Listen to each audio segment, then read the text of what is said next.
যুক্ত আছেন সহকর্মী রাকিবুল হাসান। রাকিব, আপনার মাধ্যমে জানতে চাই যে এখন পর্যন্ত আসলে চিকিৎসকরা কি পরামর্শ দিচ্ছেন যারা ভর্তি হচ্ছেন, এবং করোনা রোগীদের চিকিৎসা হাসপাতালের প্রস্তুতি নিয়ে সবশেষ আপনি সেখানে কি দেখতে পাচ্ছেন?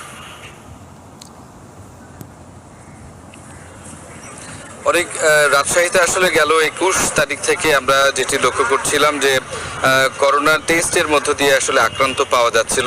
21 তারিখে একজন পাওয়া যায়।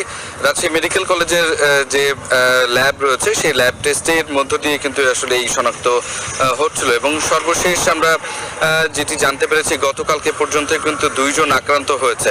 অর্থাৎ এই যখন অবস্থা, যখন প্রায় 20 থেকে 22 জন আক্রান্ত হয়েছে, এবং রাজশাহী মেডিকেল কলেজ হাসপাতালের অধ্যক্ষ তিনি যেটি বলছেন যে প্রায় সেটি 15 থেকে 20% টেস্টের পরিসংখ্যানে।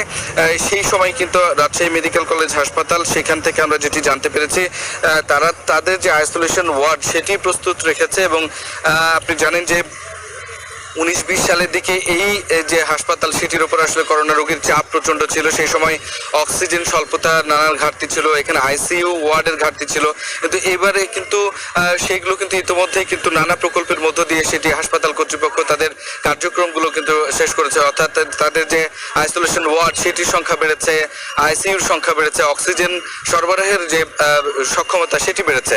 সবকিছু মিলে কিন্তু হাসপাতাল কর্তৃপক্ষ তারা কিন্তু তাদের প্রস্তুতি আছে বলছে, যদিও আসলে এখন পর্যন্ত হাসপাতালে করোনা আক্রান্ত হয়ে কেউ ভর্তি নেই। চিকিৎসা নিয়ে গিয়েছেন সেটি গেল মাসে একজন।